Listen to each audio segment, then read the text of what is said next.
Hi, everybody. My name is Rita Crompton, also known as the Inventor Lady. I act as a licensing agent for my inventors. So if I'm not yours, let's fix that. Today, we've got one of our inventors with us, Jacob Morrise. He was actually on the recording we did Monday with Michael King, Invent America. So hopefully you will be able to join us for that featured presentation this weekend. But in the meantime, we are starting to learn that we like to match up those radio recordings with video so that you can actually see then what the inventors are doing and see the inventors too. So Jacob, thank you so much for joining us today. We're glad to have you. Oh, thank you. Appreciate it. So tell us about how you came up with your invention and the stroller, the micro stroller. So I've got, I think I mentioned on the show, I've got 10 kids. My wife and I had 10 kids in 10 years, and we've had a lot of strollers over the years, and they're always so big. We had one that filled up the entire back of our minivan. And so if we ever went and got groceries, we had to kind of stack them around the stroller. And I thought, this is kind of painful. Even the umbrella strollers that fold down are still hard to carry around. So I had an idea for a couple years to make this stroller that was much smaller that you could actually carry around with you, and had a couple opportunities to do a pitch competition for a product, and was like, hey, I'm going to pitch this. And so I got a bag about this big and said, hey, pretend this is a stroller. I can make a stroller this big, and had some people pretty excited about it, and then asked, well, can you actually do it?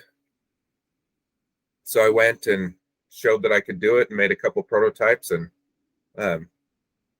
everyone I show is like, oh man, you gotta get that out in the market. That's gonna be awesome. So tell us where you are now in getting it out into the market. I know you went to a trade show a few months ago. Yeah, so I went to the ABC Kids Expo in May.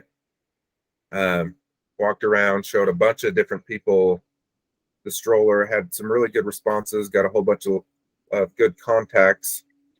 But as with any invention, it's hard to actually get people wanting to give money, especially in the economy, as the economy is going down a little bit. But have some interest, have a few people that I keep talking to, a potential investor, and different partners I've talked to. So I'm still plugging away on that, working on some updates and some business plans and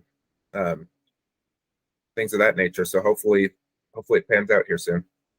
Well, and it always takes longer than you hope, and certainly longer than you expect, which is a dilemma for a lot of inventors when they say, oh, we're going to license this next month. And it's like, maybe not next month. But yeah. Being able then to launch at a trade show. We've got the National Hardware Show coming up in a few months. That time frame from the 1st of January to probably about Memorial Day is kind of the hot season for trade shows. And the SEMA show, which is for automobile accessories, that one just took place out in Las Vegas a week ago. And they said attendance was finally getting back to what we saw as pre-pandemic attendance, which is good to know. I know that during pandemic mode, where they were doing the virtual ones, they just didn't have the same level of excitement. It's hard to get that adrenaline rush when you're just sitting on, a computer, as opposed to, shaking hands and, having people get excited to try your product. Yeah. Is there a way that you can manage to show us your product? Actually, show us how small that is. See where oh, there it is. So here's how small it is right here. Wow. So we're talking teeny tiny on this. Yeah. So I was able to walk around that show and kind of show that and talk to a bunch of people. So it was really good experience. Now I think the nice thing about my product is it's easy to kind of see, hey, wow, this really is teeny. Yeah. So that's one of the benefits. It's just every time you have somebody who's got to put in an investment, I think that's one of the problems with licensing is people have got to pay money. They've got to see the value and they've got to figure out the value of it. You're right.